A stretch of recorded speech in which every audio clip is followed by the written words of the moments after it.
The morning Logan Pierce rode into Coleman County, Alabama, he was not looking for redemption. He had stopped looking for that 16 years ago, the day he buried his daughter with a handful of dirt and a promise he knew he would never be able to keep. What he was looking for that February morning was simpler, smaller. Coffee, a quiet booth, maybe an hour before the long haul down to Mobile, where Dutch had a cousin who could get them work on a fishing rig if the price was right. The Harley beneath him was a 2003 Road King, black as a closed casket with 247,000 miles on the odometer and a crack in the seat leather he kept meaning to fix. The engine had that low rolling thunder that made windows rattle and dogs bark, and mothers pull their children a little closer when he rode past. He did not blame them. If he had children, he would do the same. Behind him, 2 more bikes. Dutch Halverson on the black Dyna, 54 years old, 260 pounds of ex-Marine and scar tissue, a man who had pulled Logan out of more bar fights than either of them could count. And young Ricky Molina on the cherry red Softail 24, and Loud still trying to prove something to men who had stopped needing to prove anything a long time ago. They pulled into the gravel lot of Miller's Diner at 7:42 in the morning. Logan killed the engine. The sudden silence felt like a held breath. He swung off the bike, his boots crunching on the gravel, and stood there for a moment, listening to the tick of hot metal cooling in the cold air. The sky above was the color of old dishwater. A light rain had fallen overnight, and the world smelled like wet asphalt and pine. Dutch pulled in beside him, then Ricky. The 3 of them stood there in their leather cuts, the skull patches on their backs, catching what little light the morning had to offer. A cut was not just a jacket. It was a second skin, a declaration, a history written in patches and road dust and blood. Logan had worn his for 31 years. There was a bullet hole in the left shoulder from Tupelo in '97. There was a burn mark on the back from a bar fire in Knoxville in '03. And inside the breast pocket, folded small and careful, were 2 things he never rode without. His granddaddy's bandana, red, and faded the cloth so soft now it felt like a whisper, and a photograph of a little girl with blonde hair and a gap-toothed smile standing in front of a swing set she would never grow old enough to outgrow. Sarah. Her name was Sarah. He did not say her name out loud anymore. Not to anyone. Not even to Dutch, who had been there the day they lowered her into the ground. Booth in the back. Dutch muttered, adjusting his cut. Less eyes. Less eyes is fine by me, Logan said. Ricky grinned, still too young to know when not to grin. Man, I could eat a whole hog right now. You think they got biscuits? They got biscuits, Logan said. They just ain't gonna want to serve them to us. Well, they're gonna, Ricky said. Dutch chuckled low in his chest. Boys learning. They walked toward the diner. The building was small, squat, the kind of place that had been standing since before the interstate went in and would probably still be standing when the interstate fell apart. The sign above the door said, Miller's, in faded red letters. Through the windows, Logan could see people inside. A waitress pouring coffee. An old man reading a newspaper. A young mother with a little boy at the counter. He opened the door. A bell jingled above his head. One of those cheap tin bells that sounded like a child's toy. Every head in the diner turned. Not fast, not obvious. Just a slow, synchronized swivel of eyes and necks and shoulders, the way animals in a field lift their heads when they catch the scent of something that does not belong. Logan saw it all. He always saw it all. The waitress froze mid-pour coffee steaming over the rim of the cup. The old man looked up, looked down, did not look up again. The young mother slid her boy off the stool and tucked him behind her hip without a word, her hand flat on his chest. Morning, Logan said. His voice was low, even the voice of a man who had learned a long time ago that loud voices only made things worse. 3 coffees. Booth in the back. When you get a chance. The waitress. Her name tag said. Doreen nodded quick. Too quick. Her eyes did not meet his. Yes, sir. Right away, sir. Don't got to call me sir, ma'am. Yes, sir. Dutch snorted under his breath as they slid into the booth. Ricky opened his menu, then closed it again, his grin fading into something quieter. You ever get tired of that? Ricky asked. Of what Dutch said. That. The looking away. The yes, sir, no, sir, like we're gonna rob the place. Dutch looked at him like he had grown a second head. We're Hell's Angels, kid. We don't tell jokes. We are the joke to these people. That ain't right, though. Never said it was right, Dutch said. Said it was true. Logan did not say anything. He was watching the window. Across the lot, a rusted white Ford pickup was parked at a bad angle, half in 2 spaces. The driver's door hung open. A long scrape of fresh mud ran down the side panel, and one of the back tires was nearly flat. Nobody was inside it. Something about that truck was not sitting right. He could not say what. After 30 years on the road, a man learned to trust the hairs on the back of his neck. Right now, Logan's were standing straight up. Doreen brought the coffees. Her hands shook a little as she set them down. Cream's in the little pitcher. You boys need anything else, just wave at me. Thank you, ma'am, Logan said. She nodded and hurried off. Ricky watched her go. Man, you'd think we came in here with shotguns. To them we did, Dutch said. Logan lifted his coffee. It was too hot to drink. He held the cup in both hands and felt the burn through the ceramic and thought about nothing in particular. That was the trick. Think about nothing, and maybe nothing would come looking for you. And then the door slammed open. Not the bell. The door. It hit the inside wall so hard the napkin dispensers rattled on every table. Every head snapped around. Standing in the doorway was a little girl. She could not have been more than 7, maybe 8. Blonde hair in a lopsided ponytail, half fallen out. A red dress with white flowers on it, but the white was not white anymore. It was smeared brown with dirt and something darker near the collar. No shoes. No coat. February in Alabama. Her knees were scraped raw, her lip was split, and there was a red mark on her cheekbone already starting to bruise purple. But none of that was what stopped Logan's heart in his chest. It was her eyes. They were not the eyes of a child. They were the eyes of someone who had already run past the point of crying, past screaming, past any hope of an adult making it better. She had the eyes of a woman who had seen the worst thing in the world and had to decide right now whether to keep living or to lay down and die. Logan had seen those eyes before. 16 years ago, in a hospital room in Tennessee, on his daughter. The little girl stood there in the doorway, chest heaving. Her eyes swept the diner. The old man in the John Deere hat looked down at his eggs. The young mother pulled her son tighter backed half a step. The truckers at the counter suddenly found their hash browns very interesting. Doreen froze with the coffee pot trembling in her hand. Not a single adult in that diner moved. Not one. The little girl's eyes kept searching, and then they landed on the back booth, on 3 men in black leather, 3 men with skull patches and chains and beards and scars, 3 men everyone in Coleman County had been taught since birth to look away from. She ran, past the counter, past the trucker who flinched like she was a rabid dog, past the old man who muttered, "Jesus Christ, somebody get that child out of here," past the young mother who said too loud, "Baby, you shouldn't honey come here." The little girl did not hear any of them.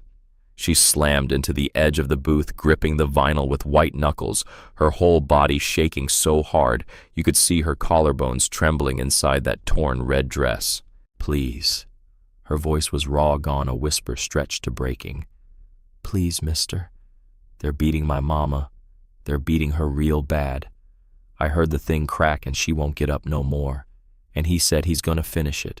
And please, mister, please, ain't nobody else gonna help." Ricky's coffee cup froze halfway to his mouth. Dutch sat forward so fast his belt buckle hit the table. Logan did not move, not for a second, not two. He just looked at her, and the whole diner watched him look at her. Because in that moment, every adult in that building understood in some deep and shameful way that they should have been the ones looking. Every one of them had heard her the second she burst through the door. Every one of them had seen her face, and every one of them had looked away, except him. "Hey now," Logan said, and his voice had gone so soft it did not sound like him anymore. "Hey, little miss, look at me." Her chin was shaking. She looked at him. "What's your name, sweetheart?" Lily. Lily Carter. Lily. "Okay. Lily, how old are you, honey?" 7. "I'm almost 8. Almost 8. That's a big girl." He leaned a little closer, and the men on either side of him, men who had seen combat, men who had done time, men who did not bend for anyone, both leaned in with him like 3 branches of the same tree. "Lily, I need you to tell me, where's your mama right now?" The trailer. Up the holler past the water tower. You turn on Sutter's Lane, and it's the last one on the left, and there's a broke dog pen out front. "Who's hurting her, Lily?" The little girl's face crumpled. "Ray." He said his name was Ray, but Mama called him Raymond. He come back. He come back last night, and she told him go away, but he didn't go. He didn't go, mister. Logan felt something cold slide down his spine. Raymond. Last night. Come back. Those 3 words told him everything he needed to know. This was not a fight that got out of hand. This was not a man who had too much to drink. This was something planned, something deliberate. "Okay," Logan said. "Okay. Easy now." Lily's little hand was gripping the edge of the table so tight her fingernails were bone white. "She told me to run. She told me run to anybody," she said. Her voice broke. Logan reached across the table, slow, careful, the way a man reaches toward a bird with a broken wing. He took her shaking hand in both of his hands, those scarred, weathered, sun-beaten hands that had broken jaws and pulled triggers and buried a daughter in the ground, closed, gentle as a prayer, around her tiny fingers. "Lily, listen to me. You did exactly right. You hear me? You did exactly right." She nodded. Tears were running straight down her face now, fast and silent. "You're gonna stay here," he said, "with that lady right over there." He lifted his chin toward Doreen without looking away from Lily. "Ma'am, come here, please." Doreen almost tripped on her own feet getting over. Yes, sir. I'm right here." "This is Lily. She's gonna sit in this booth with you. You're gonna get her a cup of hot chocolate and a blanket from somewhere, and you're gonna sit next to her until I come back. You are not gonna let her out of your sight. You are not gonna let anybody in that door get near her. Are we clear?" "Yes, sir." "Yes. Oh God, yes. You got a phone on you, ma'am, behind the counter. Call the sheriff. Tell him there is a domestic in progress on Sutter's Lane, last trailer on the left. Tell him Emily Carter is down, and a man named Raymond is the suspect. Tell him 3 angels are inbound to the scene to secure the victim.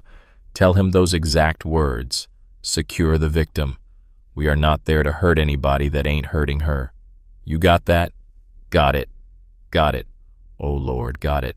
Call him now." Doreen ran. Logan looked back down at Lily. She was staring at him like he had reached down out of heaven. "Sweetheart, I need to go help your mama. Is that okay?" Her whole body shuddered with one enormous sob. "Yes. I'm gonna bring her back. You hear me? I'm gonna bring her back to you. Promise." The whole diner heard it, that one word. Promise. Logan Pierce did not make promises. Not lightly. Not ever.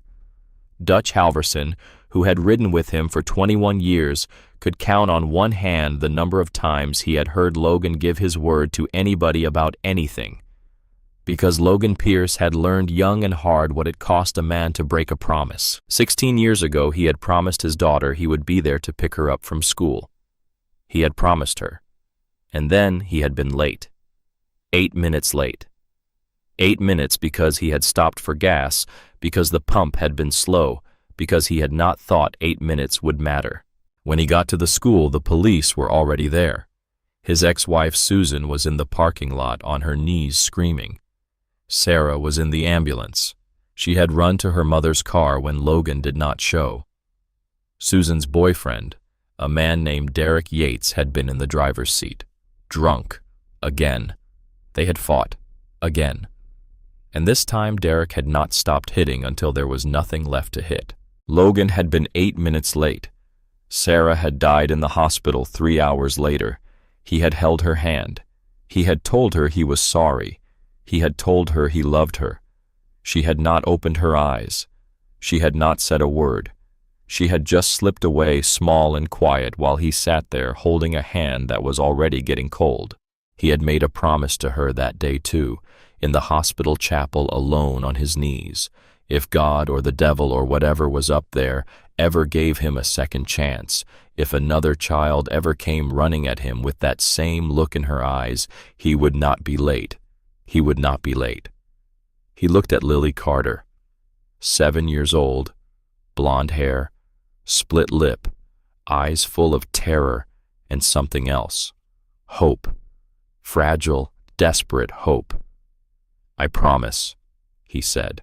He slid out of the booth. Dutch was already up. Ricky was half a step behind them both, his face gone white. Logan turned one time at the door. He turned and he looked at the entire room, at the old man in the John Deere hat, at the young mother pressing her boy's face into her shoulder, at the truckers at the counter, at every single so-called decent church-going, law-abiding citizen of Coleman County, Alabama, who had watched a bleeding, barefoot 7-year-old child run through their diner screaming for help and had not moved. He did not say a word. He did not have to. The shame in that room was so thick you could have cut it with a butter knife. The old man's eyes filled up. The young mother made a small broken sound into her boy's hair. One of the truckers put his face in his hands. Logan walked out.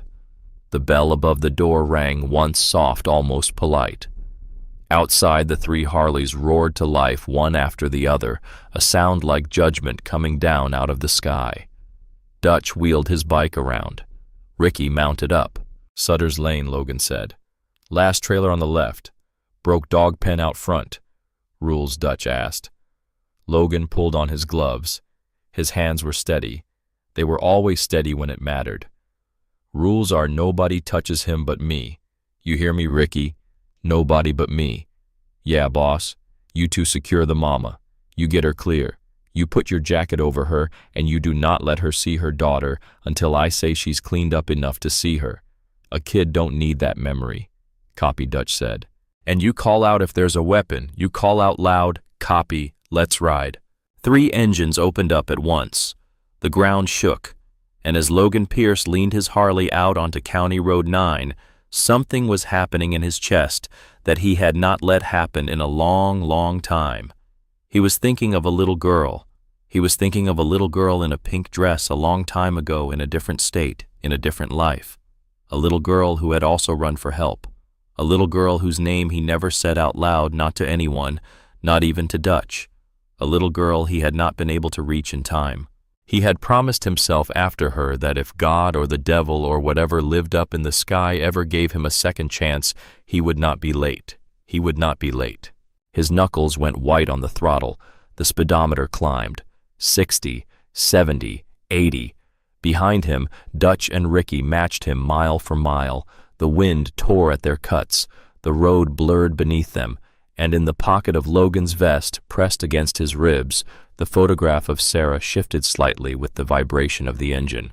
He did not think about her. He could not afford to think about her right now. But she was there. She was always there. A weight he carried, a debt he could never repay. 8 minutes out from Sutter's Lane. 7. 6. Inside the trailer, Emily Carter was on the floor. She could not remember how she had gotten there. One moment she had been standing by the stove trying to reason with Raymond, trying to explain to him in the calmest voice she could manage that he needed to leave, that this was not his home anymore, that Lily was not his daughter, that he had no right. And the next moment, there had been a sound like a gunshot and a pain in her ribs so sharp and bright it had taken the air out of her lungs, and she had been on the linoleum with the taste of copper in her mouth. Raymond was pacing, back and forth, back and forth. He was holding the cast-iron skillet in one hand, swinging it at his side like a toy. He was talking to himself, or maybe to her, she could not tell. His voice came in and out like a radio with bad reception.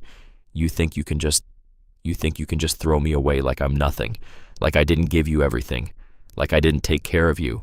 Emily tried to speak. Her lips would not move right. One of them was split down the middle. Raymond, don't.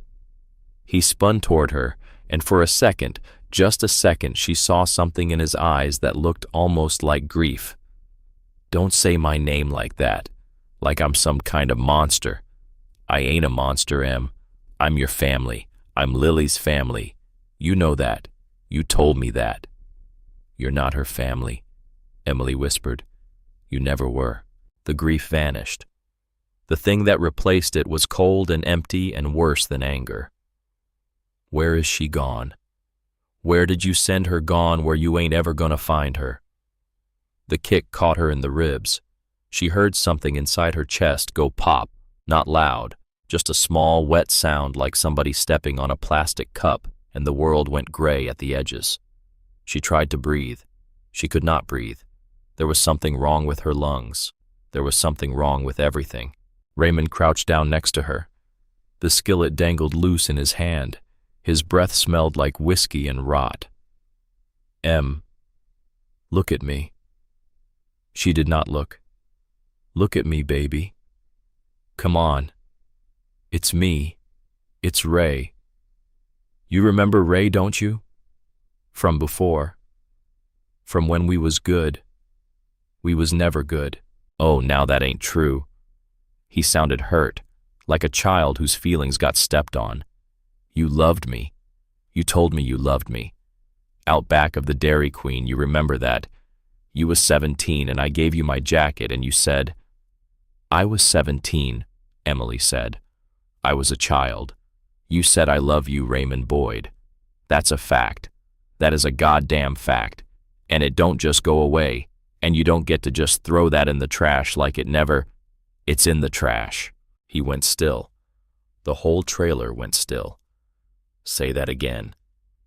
Emily's good eye opened just a crack, just enough to find him. It's in the trash, Ray. You, me, all of it. It's in the trash.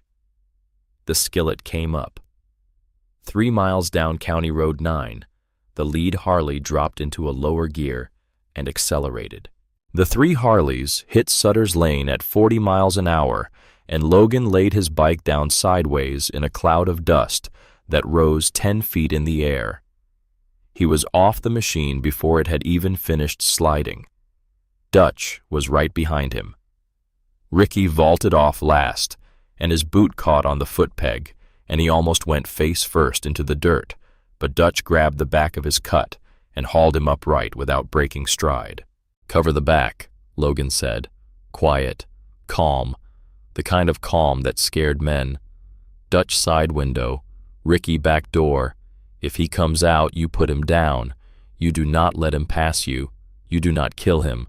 You understand me, Ricky? Yeah, boss. Say it. I ain't killing nobody. Good. Logan Pierce walked up the 3 crooked steps of the front porch like a man walking to his own wedding. He did not knock. He put his boot in the middle of that hollow core door, and the door came off its top hinge so hard it hit the inside wall and bounced back. Raymond Boyd spun around with the skillet halfway to the ceiling. What Raymond saw in the doorway was not what Raymond had been expecting. He had been expecting maybe a neighbor, a meddling neighbor, maybe even a cop. He knew what to do with cops. You put your hands up. You said yes, sir, no, sir. You wrote it out. What he saw was a man 6'2" with a gray-shot beard and a black leather vest with a skull on the left chest. And eyes. God in heaven. The eyes. Flat and dead and empty as a dried-up well. Put it down. Who the hell are you, man? Put the pan down. On the floor, Emily Carter turned her head toward the voice. Her one working eye focused, unfocused, focused again. A sound came out of her that was not quite a word. It was 3 letters, trying to be one. Help. Logan did not look at her. He could not let his eyes leave Raymond Boyd for even half a second, but something in his face shifted, softened for exactly as long as it takes a heart to beat, then hardened right back up. Ma'am, he said, I hear you. I got you. You just stay right where you are. Hey, Raymond said. He was trying for tough. He was not getting there. Hey, man, this ain't none of your business. This is a family matter. You got your family. That's right. This your wife. That your daughter out there running barefoot down Route 9 with blood on her dress. Raymond's jaw worked. He did not answer. Didn't think so. Look, man, put it down, Raymond. Raymond froze. How do you know my name?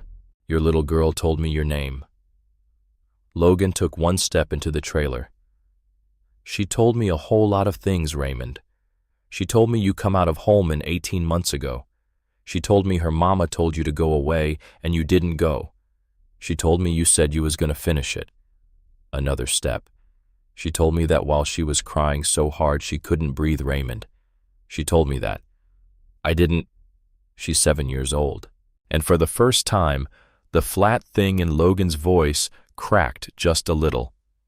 Underneath it, Raymond Boyd heard something that made the skin on the back of his neck crawl up to his hairline. Because he had been in Holman Correctional. He had known men in Holman who had done very bad things, and he had learned in there to recognize the voice of a man who was past being angry, a man who was past being reasoned with, a man who was standing on the far side of a line most people never walked up to in their lives. This man in the doorway was on the far side of that line. Raymond swallowed. Okay, brother. Okay, look, I'm gonna put it down. See, I'm putting it down. The skillet lowered 2 inches. And then, because Raymond Boyd was a stupid man, and stupid men do stupid things, the skillet came right back up, and he lunged. It was the wrong move. It was the stupidest move of his whole stupid life. Logan did not step back. He stepped in, under the arc of the skillet, inside Raymond's guard. His left hand came up and caught Raymond's wrist in midair like a man catching a baseball. His right hand came down in a short, hard punch, not to the face, to the ribs, right under Raymond's guard. The air came out of Raymond Boyd all at once in a sound like a tire going flat. The skillet hit the linoleum with a clang. Raymond folded. Logan kept hold of the wrist. He turned it. Not fast, not cruel, just a slow, firm, deliberate turn, the way a man turns a wrench he has been turning his whole life. There was a small, wet pop. Raymond Boyd made a noise like a little boy who had been bit by a dog. Sit down. My arm, you broke my... It ain't broke. I dislocated it. You want it broke, you try to get up. Oh, Jesus. Oh, Jesus Christ. Sit down. Raymond sat, half fell. His back hit the cabinet, and he slid all the way down to the floor, clutching his bad arm to his chest. He did not move from that spot again, and only then did Logan Pierce turn his head. Dutch come in. Ricky hold the back. Holding. Dutch came through the broken door like a bull, and the second his eyes hit Emily Carter on that kitchen floor, the big man's face, the face of a 54-year-old ex-Marine who had buried a wife and 2 children and had not cried at any of the funerals, that face just folded. Oh, honey, Dutch said, Soft, so soft. Oh, honey, no. He went down on one knee next to her. He shrugged off his cut. He took off the flannel shirt underneath. He laid that flannel over Emily Carter like a blanket, careful as a man laying a blanket on a sleeping baby. Then he put the leather cut over the top of that. Ma'am, my name is Dutch. I ain't gonna touch you nowhere I shouldn't. I'm just gonna check you okay. I'm medic trained. I'm just gonna there easy. Easy now. My baby. Your baby's safe, ma'am. She's at a diner up the road. She's in a booth with a waitress and she's got a hot chocolate and the sheriff's on his way. She's safe. You hear me? She's safe. Emily Carter started to cry. She cried the way a person cries when they have been holding something in for a very long time and the dam finally breaks. Every sob made another sob come out behind it. Dutch Halverson sat on that kitchen floor and let her grip his hand with her bloody one. He did not pull away. Is she? Emily choked. Is she? Did she see? She didn't see nothing like this, ma'am. She ran before it got bad. She's okay. She's okay. She's okay. Say it again. She's okay. That's right. That's right, honey. In the corner, Raymond Boyd was rocking back and forth over his bad arm. He was saying to nobody in particular, I didn't mean it. I didn't mean it. I just wanted to talk to her. I just wanted to talk to her, man. Logan walked over. Slow. He crouched down in front of Raymond. He put his forearms on his knees the way a man crouches in front of a misbehaving child. Raymond Boyd could not meet his eyes. Raymond. I didn't. Raymond. Look at me. Raymond looked. You hear them sirens? Raymond's bad eye twitched. Far off, thin but getting closer. The wail of two sheriff's cruisers coming up Sutter's Lane. Yeah. Those sirens are coming for you. You know that, right? Yeah. When those men walk through that door, you are gonna sit right there. You are not gonna run. You are not gonna fight. You are not gonna open your mouth to say one word about me or him. Logan jerked his head at Dutch or the boy outside. You are gonna tell them exactly what you did to this woman, and you are gonna take exactly what's coming to you. Do you understand me? Man, I ain't telling them nothing. Raymond. Yeah. There's a little girl up the road who came running into a diner this morning with blood on her dress. She begged a room full of grown-ups to help her mama. Not one of those grown-ups so much as stood up. You understand what I'm saying to you? Raymond swallowed. Her whole life, Logan said she is gonna remember that. She is gonna remember what it felt like to be a little girl with her mama dying behind her and 20 grown people who wouldn't look up from their eggs. That is a thing she is gonna carry in her chest until the day she dies. Do you know what that's like, Raymond? To carry that I do. Something went quiet and terrible across Logan Pierce's face. I do, he said again. Raymond Boyd did not speak. So, you are gonna confess. You are gonna plead guilty. You are gonna spend every day that judge gives you thinking about a 7-year-old little girl in a red dress.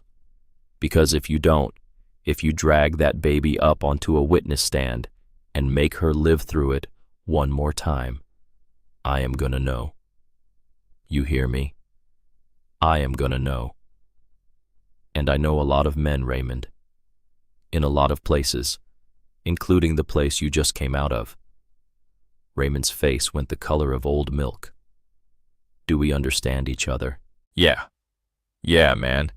Yeah, we understand. Good. Logan stood up. The sirens were close now. 2 doors down, 1 door down, gravel crunching under heavy tires. Logan walked to the middle of the little kitchen. He looked at Emily Carter wrapped up in Dutch's flannel on the floor. The sight of her, a woman not much past 30, thin as a fence post, a mother, a human being beaten to hell in her own kitchen. That sight did something to his face that he did not let anybody else see. He went down on one knee beside her, opposite Dutch. Ma'am. She turned her head. Her good eye found him.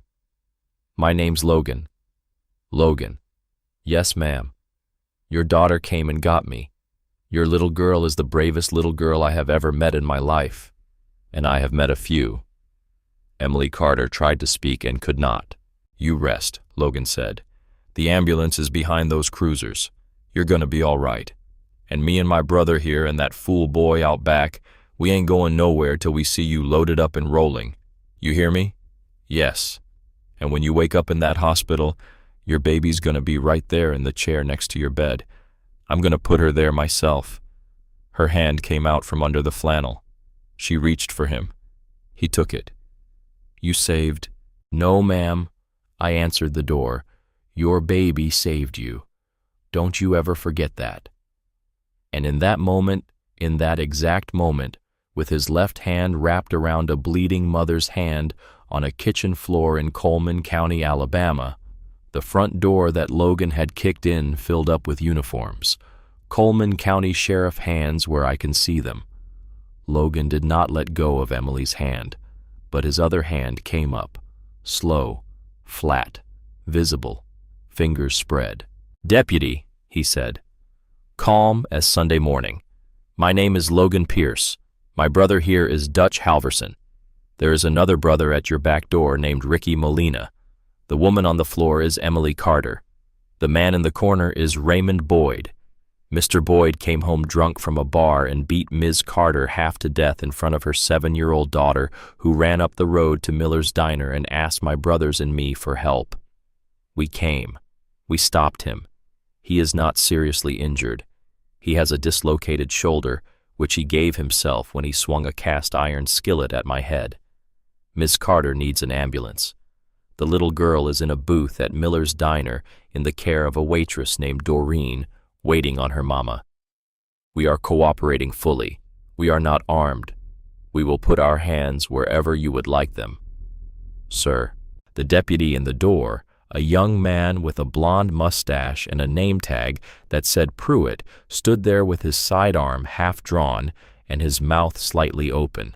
For a good 3 seconds, he did not appear to know what to do with any of it. "Sir." Yeah, okay. "Okay, hands up, please.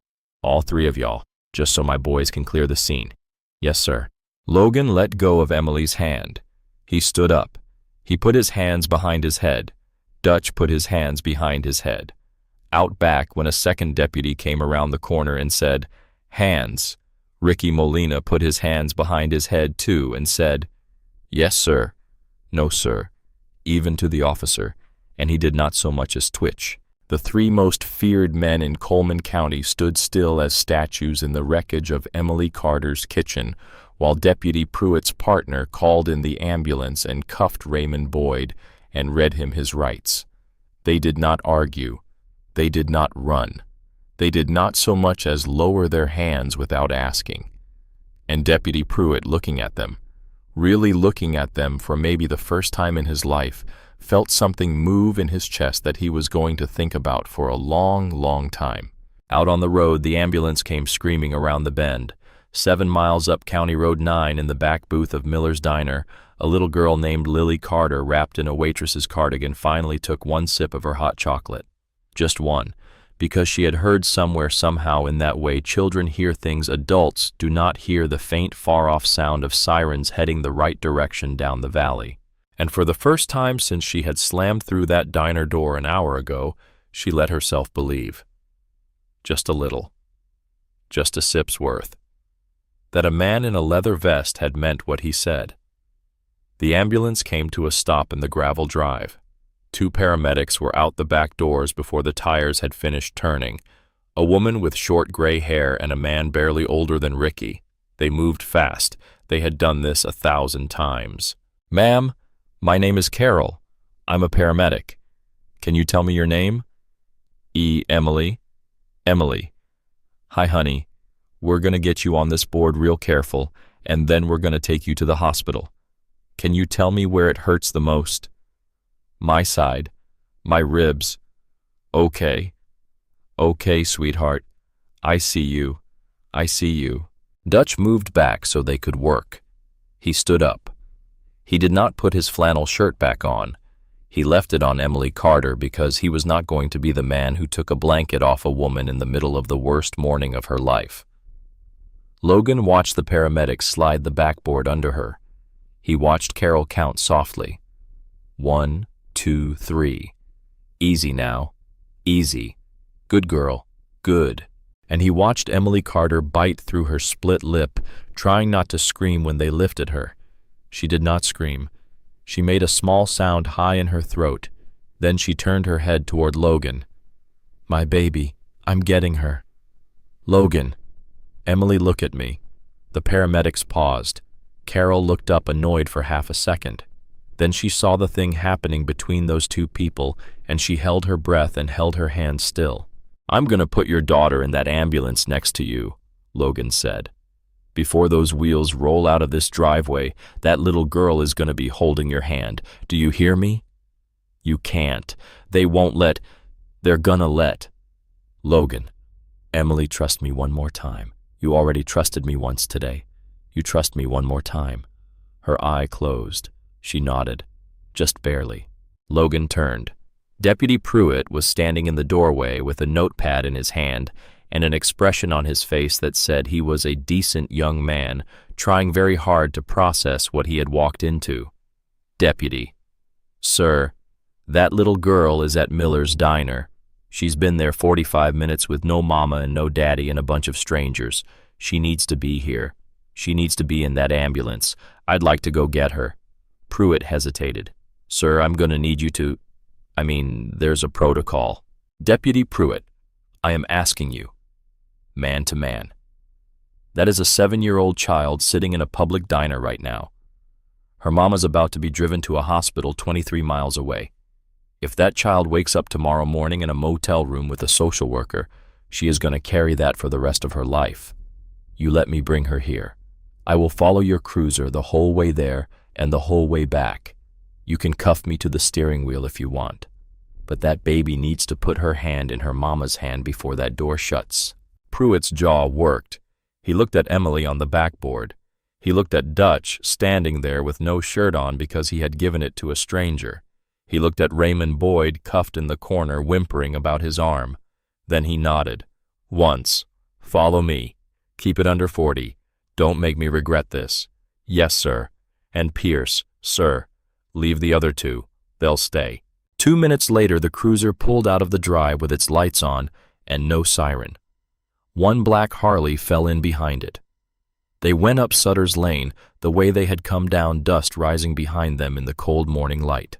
At Miller's Diner, Doreen Hinkle had not moved from that back booth in an hour. She had one arm around Lily Carter's narrow shoulders and a mug of coffee gone stone cold in front of her. She had told every single customer who had tried to ask what was going on to go on about their business. She had told the old man in the John Deere hat who finally worked up the nerve to come over and offered to pray with them. "Bless your heart, Earl, but I believe that ship has sailed." She had told the young mother with the little boy who asked if there was anything she could do. "You can pay your bill and go home, sweetie. That's what you can do." And when the cook, Mel, had poked his head out and asked if he should call Child Protective Services, Doreen had said very quietly, "You make that call, Melvin Price, and I will end you." Nobody had bothered them after that. Lily had taken 4 sips of her hot chocolate. She had not spoken. She had not blinked very much. She was watching the window. She saw the flash of the cruiser lights first. Her whole body went rigid under Doreen's arm. Doreen felt it. That little girl stiffening, that whole body clench. Doreen said very fast, "It's okay, baby. It's okay. The police are the good guys. The police are..." "Where is my mama, honey?" "I don't..." "Where is my mama, Lily?" The diner door opened. Logan Pierce walked in. Alone. Lily saw him. The cardigan slipped off her shoulders. She was out of that booth and across the diner before Doreen could say a word. She hit Logan in the thighs at a dead run. He went down on one knee and caught her under the arms. She buried her face in the leather of his vest. She said over and over, so muffled nobody could really hear it but him, You came back. You came back. You came back. I came back, baby. Is my mama? She's alive. Lily's whole body shook. She's alive, Lily. She's hurt. She's hurt bad. But she's alive. And the doctors are taking her to the hospital right now. And she asked me to come get you. She wants you to ride with her in the ambulance. She wants to hold your hand. Is that okay? Yes. Okay, sweetheart. Okay. He stood up. She was so small he barely felt the weight of her. She put her arms around his neck and pressed her face under his jaw. She did not let go. Not when he turned. Not when he walked back across the diner toward the door. He stopped just once. He stopped at the table where the old man in the John Deere hat was sitting. The old man looked up. His eyes were already wet. "Son," the old man said. "Son, I am sorry. I am so... Sir, I am so sorry." "Sir, don't say it to me." Logan did not raise his voice. He did not have to. When that baby's mama comes home from the hospital and she is coming home, you find a way to say it to her. You bring her a casserole. You fix that screen door that's hanging off her trailer. You do something. You do one thing, and then you do another thing. You understand me? Yes, sir. Yes, sir, I do. That's all. He walked out. Doreen was standing in the middle of the diner with tears running down her face and a dish towel over her shoulder. As the door closed behind Logan and Lily, she turned around to the room full of eyes and said, "Y'all close your mouths. Y'all close your mouths right now, and the next time a child runs into this diner, the next time you better stand up. You hear me? You better stand up." Nobody argued. In the cruiser's rearview mirror, Deputy Pruitt watched the Harley pull up behind him with a small blonde bundle wedged between the man and the handlebars. The man's arm wrapped around her so tight she was not going anywhere. The man's jaw set like it had been carved out of a riverbank. Pruitt shook his head slowly and put the cruiser in gear. "You believe that," Mama Pruitt said under his breath. "You seeing all this." His mother had been buried 3 years come April. He thought sometimes she still heard him. Back at the trailer, the ambulance was loaded and ready. Carol stood at the open back doors with her hand on the frame. When she saw the cruiser and the Harley come up the drive, she let out a breath she had not known she was holding. "Here we go, Emily. Here she comes. She's here. She's here, sweetheart." Logan slid off the Harley with Lily still locked around his neck.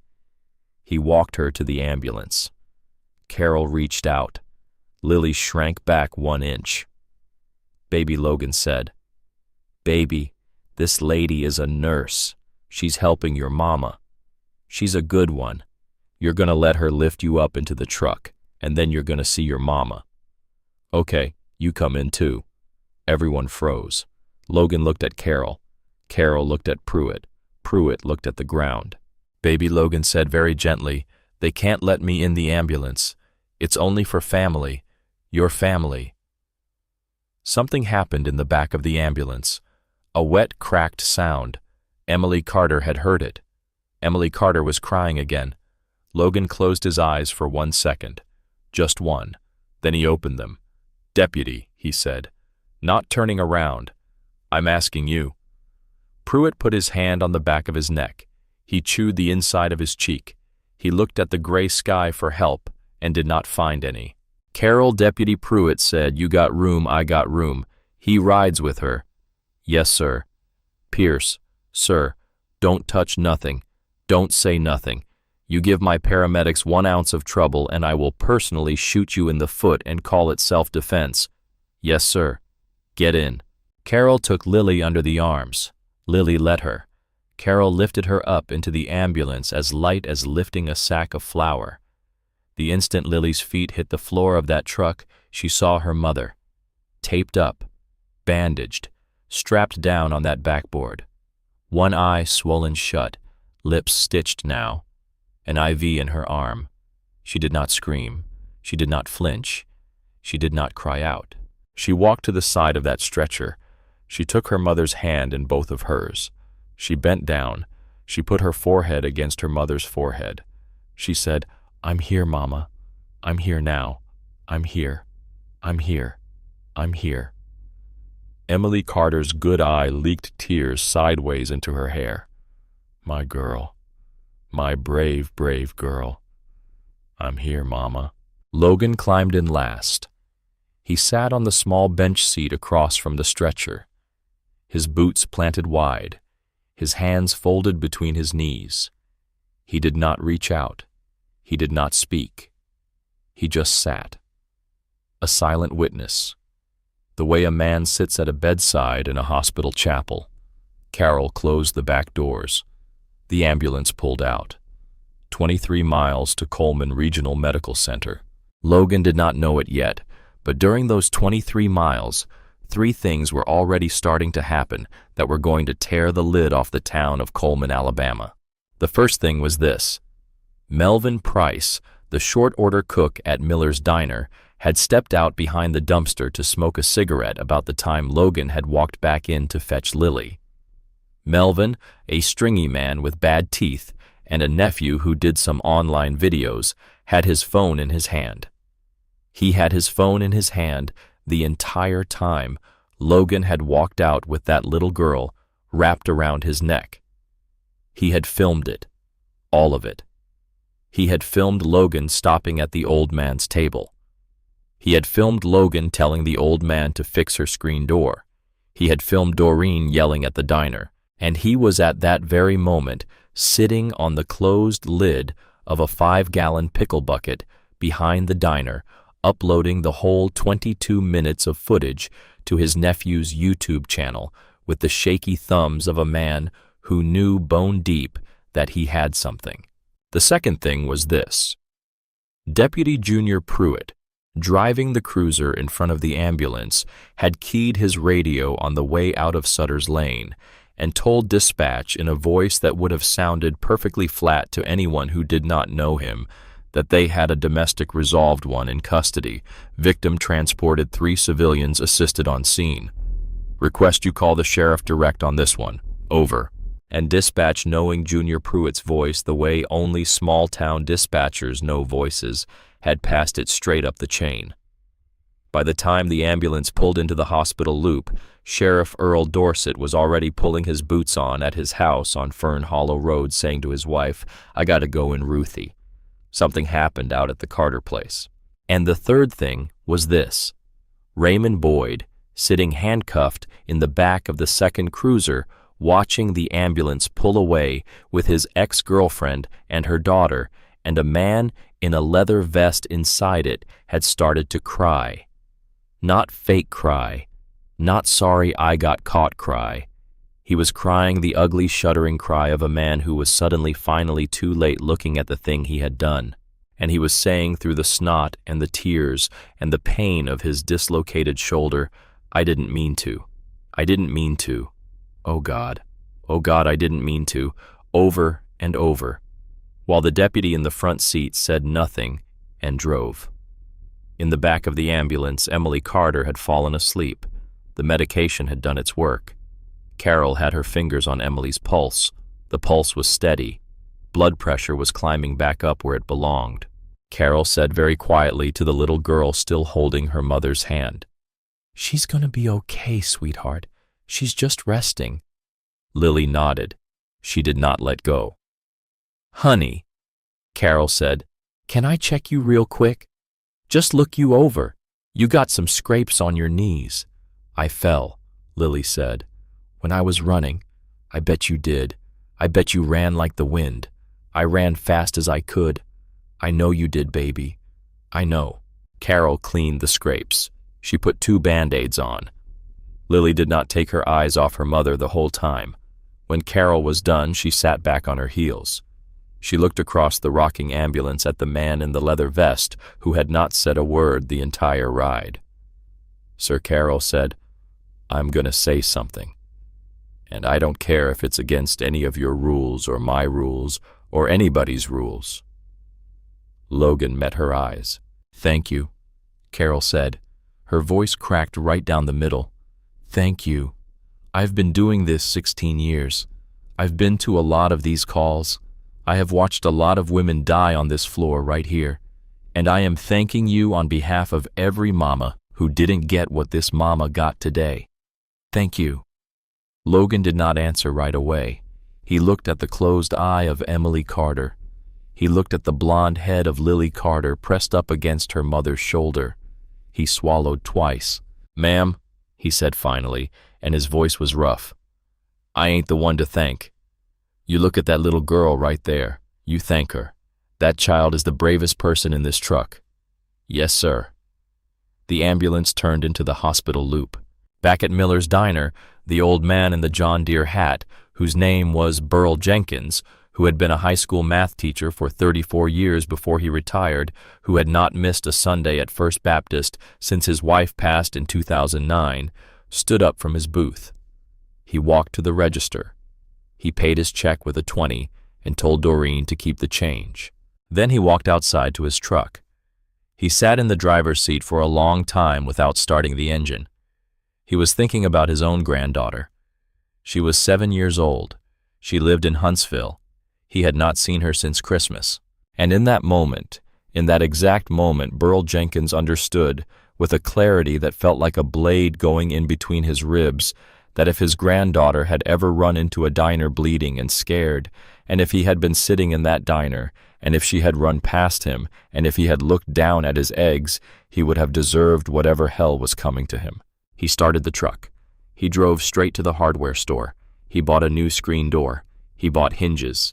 He bought a level and a box of long wood screws. He bought a coffee can of 16-penny nails he did not need because he did not trust himself to leave that hardware store without buying something extra, something painful, something that would prove to him he was really doing it. The boy at the register, who was 20 years old and had been told since birth to stay away from the Carter trailer, rang him up and said, "You doing a project, Mr. Jenkins?" "Yes, son." "What kind of project?"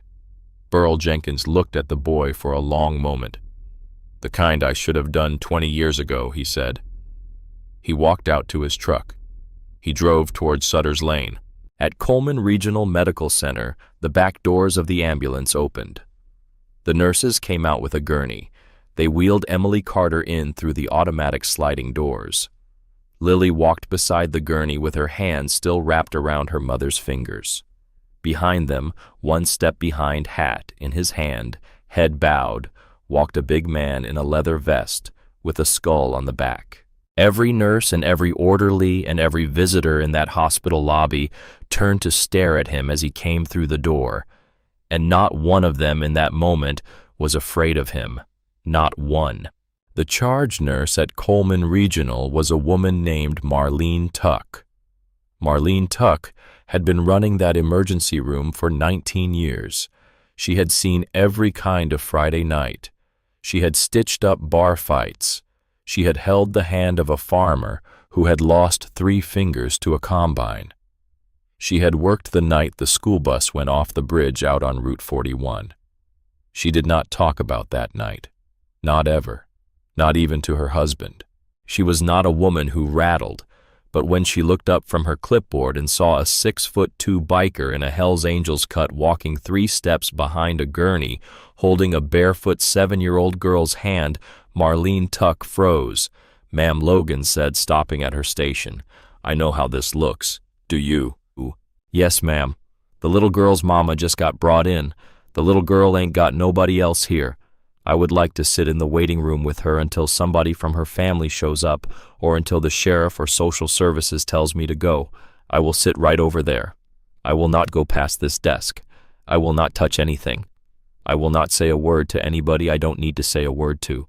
If you need me gone, you say so, and I am gone."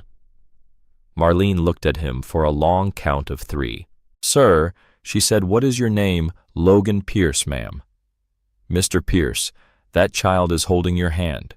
"Yes, ma'am, she is." "That child was holding her mama's hand a minute ago. And when they wheeled her mama through those double doors, that child switched hands without even looking." "Yes, ma'am, I noticed that. I noticed." Marlene took a breath. She put her clipboard down.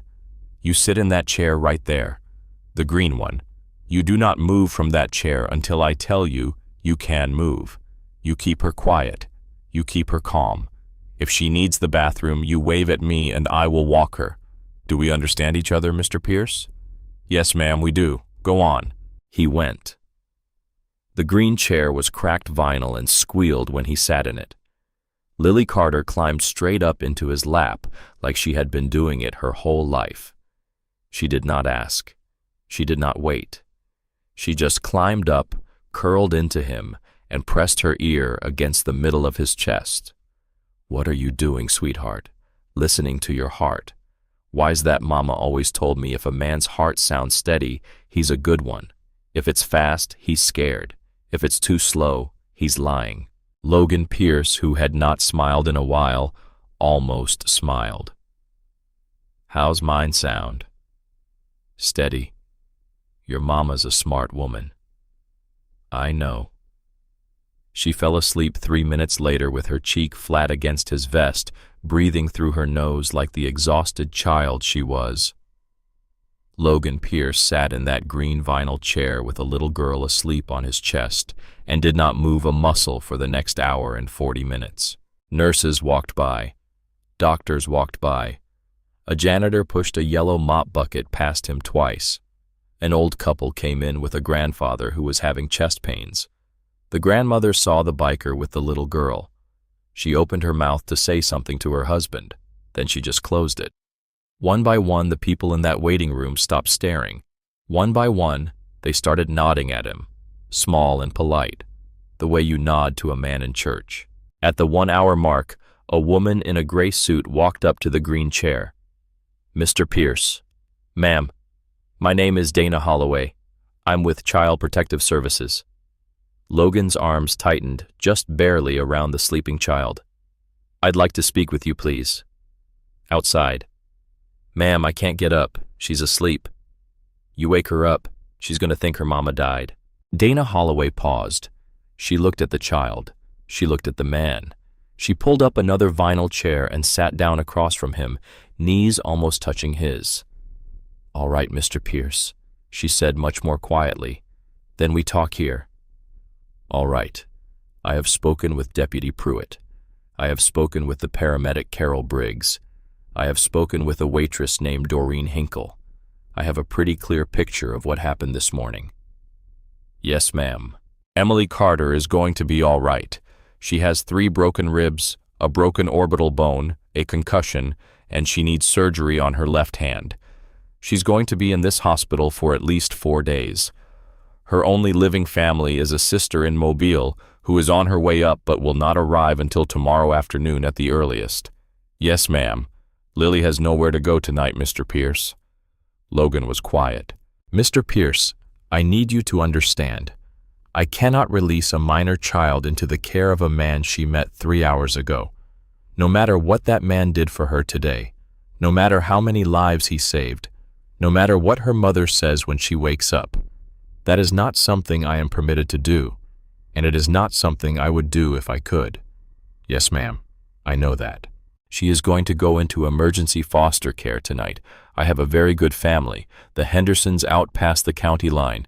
They have done this 72 times. They are trained for trauma. They will take good care of her.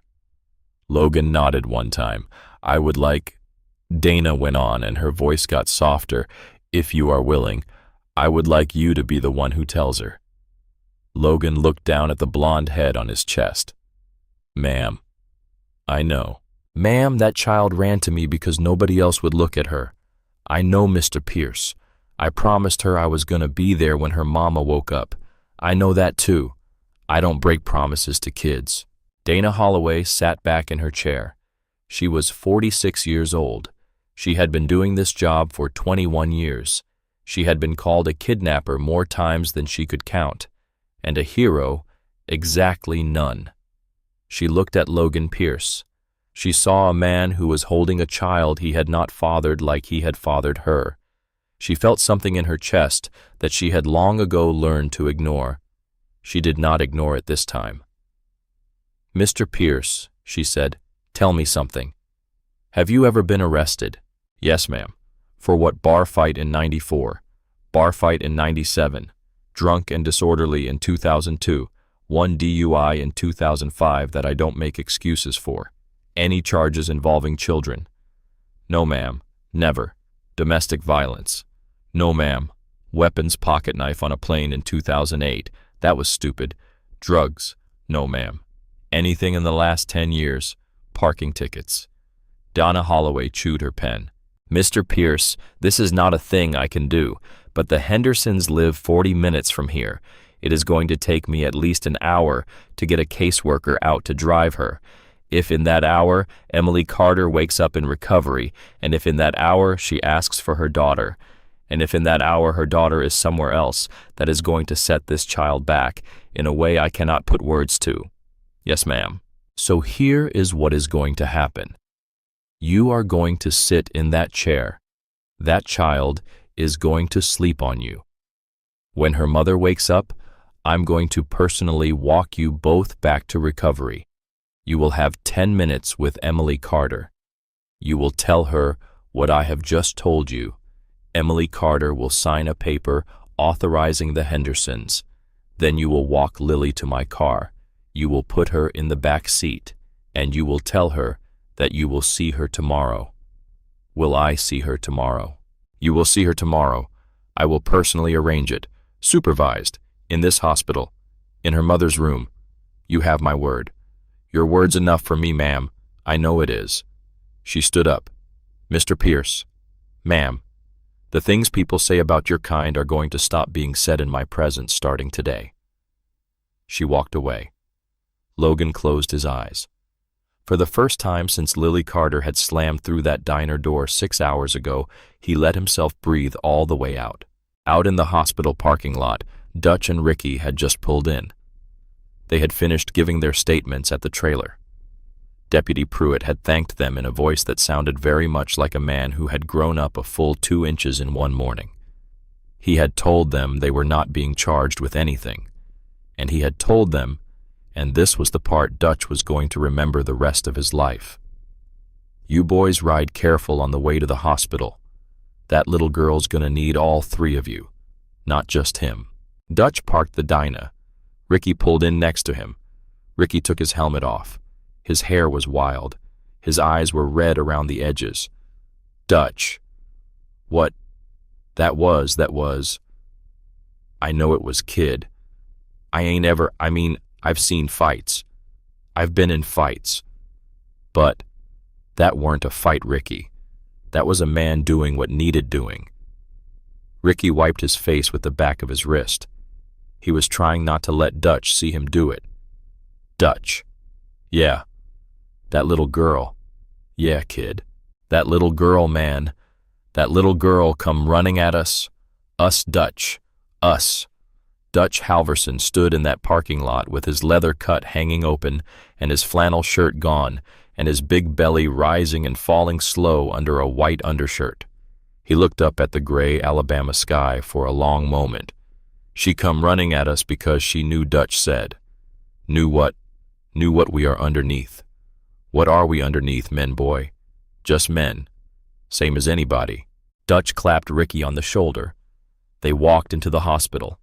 In recovery, Emily Carter opened her eyes. The first thing she saw was white. White ceiling tiles, white sheets, white bandage across the bridge of her nose. The second thing she saw was her daughter's small hand on the bed rail. Lily was standing on a step stool some nurse had pushed over. She was holding her mother's fingers very carefully because the fingers had a plastic clip on them with a red light in it. Mama. Baby. Mama. I'm here. I'm right here. I see you. Emily could barely get the words out. Her throat was raw. Her lip was stitched in 3 places. Mama, you're okay. The doctors say you're okay. You got hurt, but you're okay. And Mr. Logan is here. He's right here, Mama. Emily turned her head. Logan Pierce was standing at the foot of the bed. His hat was in his hands. His hair was flat where the helmet had sat on it. He looked like he had not slept in a week. Ma'am. Logan. How you feeling? Emily Carter's good eye filled up. Like I'm alive. Yes, ma'am. You are. Logan. That lady from CPS was in here. She said Lily's got to go to a family tonight. I know. It's okay. No, it ain't okay. I don't want my baby with strangers tonight, Logan. I don't. I can't do that. After everything. Emily listened to me. He walked around the side of the bed. He was careful not to jostle anything. He stood next to Lily and he put one big hand on the bed rail near where Emily's hand was. The family Miss Holloway is taking her to is called the Hendersons. They live 40 minutes from here. Miss Holloway says they have done this 72 times. She says they are good people. She says she would send her own grandbabies there. Tomorrow morning, that lady is going to bring Lily back here, supervised, in this room, and she said, I can be here too. If you'll have me, I'll have you. Yes, ma'am. Logan. Just one night, Emily. Just one night. Emily Carter closed her eyes. She was trying so hard not to cry that her chest shook. Baby, she said to Lily. Baby, listen to Mama. Yes, Mama. You're gonna go with a nice lady tonight. She's gonna take you to a house with a nice mama and daddy. You're gonna have a real bed. You're gonna have supper. And in the morning, first thing, they're gonna bring you right back here to Mama. Okay? I don't want to go. I know, baby. I don't want to leave you. I know. Mama. Mama. What if you go to sleep and you don't wake up? Emily Carter made a sound in the back of her throat. Logan looked down at the floor. Baby girl. Emily whispered. I promise you right now. I am going to wake up tomorrow morning. I am going to wake up, and I am going to see your face, and I am going to eat the breakfast this hospital gives me, even if it tastes like cardboard, and I am going to be fine. Do you hear me? Yes, Mama. Say it back to me. You're gonna wake up. That's right. You're gonna eat the cardboard breakfast. A wet, broken laugh came out of Emily Carter. That's right, baby. You're gonna be fine. That's my girl. Logan reached into the inside pocket of his vest. He pulled out a folded bandana. It was clean, red and faded. The cloth so soft now it felt like a whisper. He had kept a clean one for road dust always, but this one was different. This one had been his granddaddy's. He had carried it for 39 years. He held it out to Lily. Sweetheart, this was my granddaddy's. It's been in my pocket every day for 39 years. You take it with you tonight. You put it under your pillow at the Hendersons' house. You know what that means? What's it mean? It means I got to come get it back tomorrow. It means I have to come see you tomorrow. 'Cause otherwise I don't got my bandana. Lily took it in both hands like he had handed her a piece of the moon. Promise. I already promised you once today. You gonna make me promise again? Yes. I promise. I will. She tucked the bandana into the pocket of her torn red dress. And then because she was 7 years old, and because her mother was alive, and because a very scary man had turned out to be a very safe one, Lily Carter did the thing that was going to end up 3 weeks later on the front page of every newspaper in the state of Alabama and on the morning shows of every network in the country. She turned to Logan Pierce. She looked up at him with her whole face. She said in a voice clear as a church bell, Mr. Logan, will you be my uncle? Nobody in the room moved. Emily Carter put her hand over her mouth. Dana Holloway, who had come in behind them with her clipboard, stopped writing. A nurse behind the curtain who had no business hearing this, but heard it anyway, stopped pretending she was not listening. And Logan Pierce, who had ridden into Coleman County that morning for a cup of coffee, who had buried a daughter 16 years ago, and never once, not to anybody, said her name out loud. Logan Pierce went down on one knee next to the step stool, because his legs did not feel like they were going to hold him up anymore. Baby. Yes, sir. Being somebody's uncle, that's a big thing. That's a forever thing. I know. You're only 7. You might change your mind. You might grow up and decide you don't want a rough old biker for an uncle, and that is okay if you do. You hear me? I ain't gonna change my mind. Lily. I ain't. I won't. How do you know? Lily Carter put one small hand flat on Logan Pierce's chest, right over his vest, right over the patch. 'Cause your heart's steady, Mr. Logan. I told you. Mama said if a man's heart's steady, he's a good one. Logan Pierce closed his eyes. When he opened them, there was something wet on his face that he was going to deny later to Dutch and Ricky and every other man who asked. He was going to say it was sweat. He was going to say the AC was off in recovery. He was going to say he had gotten something in his eye on the ride over. He was going to lie. Yes, ma'am, Logan said. If your mama says it's okay, then I would be honored. He looked up at Emily. Emily was crying so hard she could not speak. She just nodded. She just kept nodding. Then I guess Logan said, I'm your uncle. Lily Carter threw her arms around his neck, and Dana Holloway, 21-year veteran of Child Protective Services of the state of Alabama, turned her face into her shoulder and pretended very hard to be looking at her clipboard. 40 minutes later, out in the parking lot, Logan knelt next to the back door of Dana's sedan. Lily was buckled in. His granddaddy's bandana was clutched in both her fists. Uncle Logan. Yes, baby. You'll be here in the morning. I'll be here in the morning. The sun comes up at 7-something right now. Mama told me.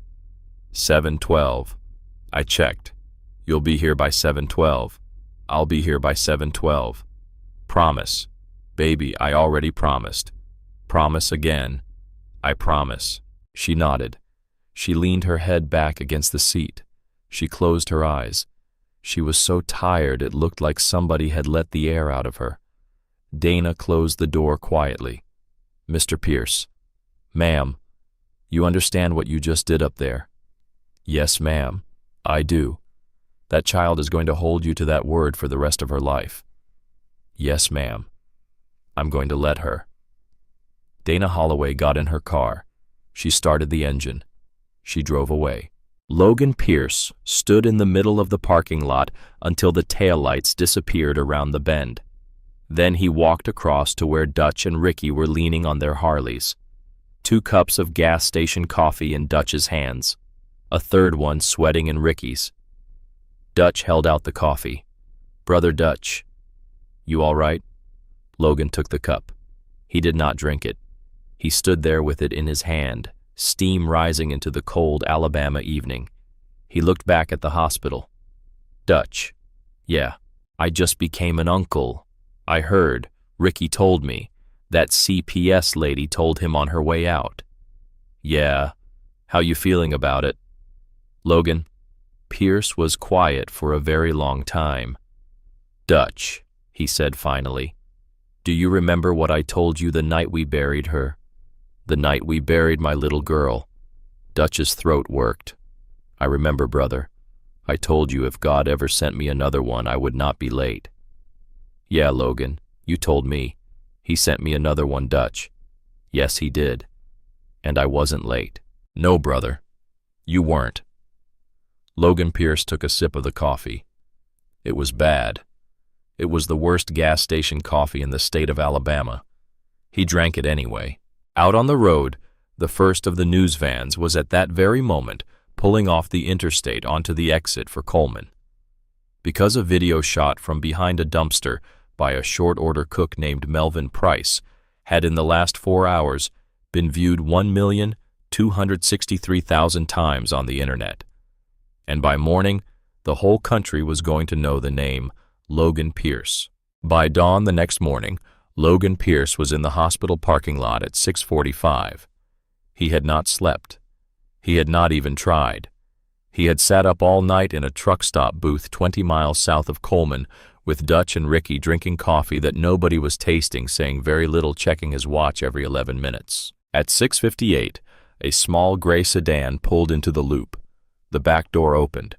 A small blonde girl in a pair of borrowed blue jeans 2 sizes too big and a pink sweater with a cartoon horse on it climbed out, clutching a folded bandana in her fist. She saw him standing there. She dropped the bandana. She ran. Uncle Logan. Baby. She hit him at the same speed she had hit him at the diner. He caught her the same way he had caught her then.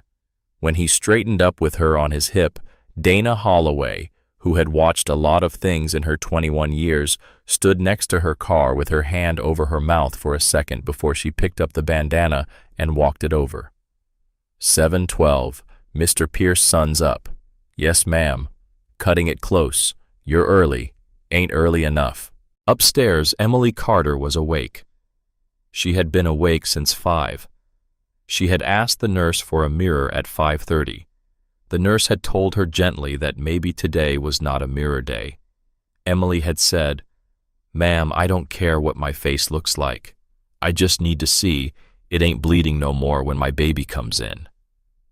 The nurse had brought the mirror. Emily had looked. Emily had not cried. She had said, "All right then," and handed the mirror back. When Logan walked Lily into that room, Lily did not run this time. She walked, slow, careful. She climbed up onto the step stool by the bed. She took her mama's hand the way she had taken it the night before. She said, "Mama, I brought you something." "What did you bring me?" Baby Lily held out Logan's bandana. "I slept with it. It worked. I didn't have no bad dreams." Emily Carter looked at her daughter. She looked at the big man standing at the foot of the bed with his hat in his hands. She looked at the bandana that had been in a stranger's pocket for 39 years and under her child's pillow for one night. "Baby," Emily said, "I think that belongs to your Uncle Logan." "I know. I'm giving it back. I told him I would." Lily held the bandana out to Logan. He took it. He folded it. He put it back in the inside pocket of his vest. And then he did something that Emily Carter was going to think about every day for the rest of her life. He took his cut off. His whole leather cut. Skull patch. Rockers. 31 years of road miles and brothers and burials all stitched into one piece of leather. The single most sacred object any Hell's Angel ever owns. He folded it. He laid it at the foot of Emily Carter's hospital bed. "Ma'am, Logan, no. You don't. Ma'am, this is mine. Till you walk out of this hospital, it is yours.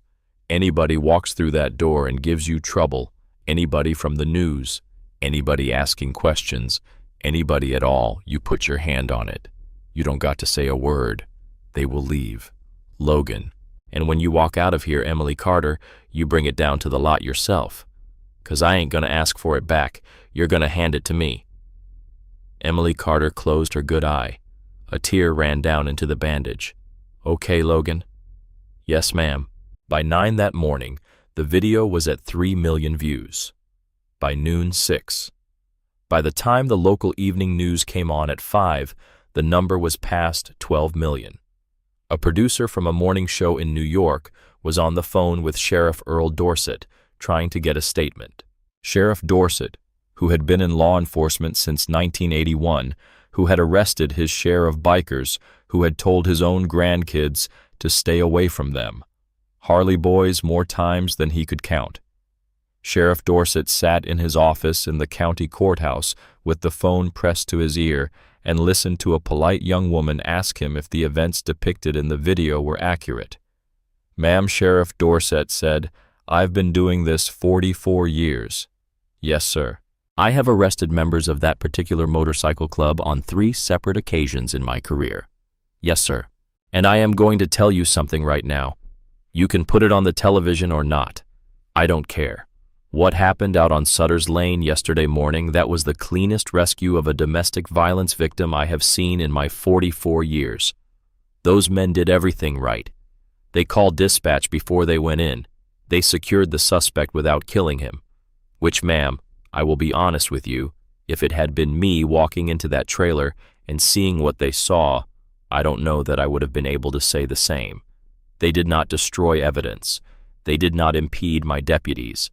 And they did not leave that little girl alone for 1 minute until the state took custody. Now, I have cuffed those men before. I may cuff them again someday. That is how this works. But yesterday, Yesterday, those boys were the good guys. And anybody in this county that's got a problem with me saying so can come down to my office and say it to my face." He hung up. His wife Ruthie, who had been standing in the doorway with a thermos of coffee and a ham sandwich, walked in and set the coffee down on his desk and did not say anything for a long minute. Then she said, "Earl." "Yeah, that's the first time in 44 years I heard you say a kind word about a biker." "Yeah, well, first time in 44 years I was proud of you for your job, Earl. I've been proud of you for a lot of things. Ain't never been proud of you for the job." Sheriff Earl Dorset looked up at his wife. He had been married to her for 41 of those 44 years. "Ruthie." "What?" "Get out of my office, woman. I got paperwork." She walked out smiling. By that night, the whole country was watching the video. And what the country was watching, what people in Seattle and Boston and Miami and Oakland were rewinding over and over again on their phones, was a 22-second clip in the middle of Melvin Price's footage. A clip where a man in a leather vest knelt down in a diner parking lot next to a child he did not know and took her hand in both of his and said something nobody could hear and watched her face change from despair to the first flicker of hope. Just 22 seconds. That was all. A high school football coach in Texas played it for his team on Monday morning. A judge in Ohio played it in a courtroom during a sentencing hearing on a domestic violence case. A mother in Oregon, whose own mother had been beaten to death in 1987 in a kitchen not unlike Emily Carter's, watched it 41 times in a row and then called her estranged brother for the first time in 9 years. And in a veteran's home in South Carolina, an old man who had not spoken since a stroke in 2021 watched the clip on his son's iPad and said, clear as a bell, "That's a good man right there." Then he closed his eyes and did not speak again for another month. Logan did not watch any of it. Logan did not have a smartphone. Dutch had a flip phone. Ricky had a smartphone, and Ricky was watching. But Ricky had been told in no uncertain terms that if he showed Logan any of it, he was going to be handing in his colors. "Brother, you got to see what people are saying." "No." "Logan, there's this woman in Indiana who started a whole..." "Ricky, what I did not do it for Indiana. I know, but I did it for her." He pointed at the hospital. That was the end of the conversation. Emily Carter stayed in Coleman Regional for 5 days. Her sister came up from Mobile on the second day and stayed in the motel across the street. Lily went back and forth between the hospital and the Hendersons. By the 4th day, the Hendersons had stopped calling themselves foster parents and started calling themselves friends of the family, because Mrs. Henderson had baked Emily a lemon pound cake and brought it to the hospital. The two women had cried in each other's arms for 20 minutes. Mr. Henderson had driven to Emily's trailer with a carload of tools. He was not the only one. Burl Jenkins, the old man from the John Deere hat, had arrived at Emily Carter's trailer on the afternoon of the first day with a brand new screen door and a box of wood screws. He had hung the door. He had fixed 3 rotten boards on the front porch while he was at it. He had come back the next day with paint, and the day after that with a woman from First Baptist named Miss Delphine, who had deep cleaned the inside of the trailer while Burl rehung the cabinet doors in the kitchen that had been hanging crooked for 2 years. By the time Emily Carter was discharged on the 5th day, her trailer did not look like her trailer anymore. It looked like somebody's home. She came out of the hospital in a wheelchair. The nurses insisted, even though she kept telling them she could walk. Her arm was in a sling. Her ribs were taped under her sweatshirt. Her face was still mostly purple. Her sister Rachel pushed the wheelchair. Lily walked beside it, holding onto her mother's good hand. When the automatic doors slid open, Lily saw them first. There were 13 motorcycles in the parking lot. 13. They had ridden in from Birmingham and Atlanta and Chattanooga. One of them had come up from Pensacola. Not a one of them had asked to come. They had just come. Dutch had made a few calls. Ricky had made a few more, and standing at the front of the line of bikes in a white undershirt because he still had not got his flannel back from Dutch's saddlebag was Logan Pierce. Emily Carter stood up out of the wheelchair. The nurse made a noise. Emily ignored her. She walked across that parking lot one careful step at a time. Lily walked beside her. Rachel stayed behind with the wheelchair and did not follow because Rachel knew an important moment when she was inside one. Emily walked right up to Logan. She was carrying the folded cut in her good arm pressed against her ribs. She held it out. "Logan." "Ma'am." "You asked me to hand it to you." "Yes, ma'am. I'm handing it to you." He took the cut. He shrugged it on. Dutch beside him nodded one time, the small, soldierly nod of a man watching another man get his armor back. Emily did not step back. "Logan." "Yes, ma'am. I ain't got words for what you did. You don't need none." "Yes, I do. Yes, I do, Logan Pierce. I've been trying for 5 days to find them. I ain't found them. But I want you to know I've been looking. I want you to know I am going to be looking for them the rest of my life." He did not answer. He could not. And Logan, "Ma'am, my baby has asked me every single day I've been laying in that hospital bed when she gets to see her Uncle Logan again. Every day. And I ain't had an answer for her. So I'm asking you, whatever your life is, wherever you got to ride to, I am asking you, are you going to come see her? Or did we say a thing in a hospital room that you didn't mean?" The parking lot was quiet. 13 bikers, 2 nurses, 1 sister, a hospital custodian who had come out to smoke and had frozen in place with the cigarette not yet lit, and 1 little girl with her hand in her mother's. Logan Pierce went down on one knee on the blacktop. Not to Emily, to Lily. "Baby." "Yes, Uncle Logan. I told you yesterday I was going to be here at 7:12. Was I here at 7:12? You was early. That's right. I was early. You know why I was early. Why? 'Cause I ain't ever gonna be late to you, Lily Carter. Not one time in your whole life. Your mama asks me when I'm coming back. Tell her I am coming back every other weekend starting this one. Tell her I am coming for your birthday. Tell her I am coming for Christmas. Tell her if you get sick and need a ride to the hospital in the middle of the night, she better call me first. 'Cause the ambulance is slow, and I ain't. Tell her I am going to teach you to ride a bicycle, and then a dirt bike, and then only if your mama says it's okay, and only when you are old enough to vote a motorcycle. Tell her I am going to be at your high school graduation. Tell her if some boy ever makes you cry, I just need a name. You tell your mama all of that. You got it." Lily's lip was trembling. "I got it. Good." He stood up.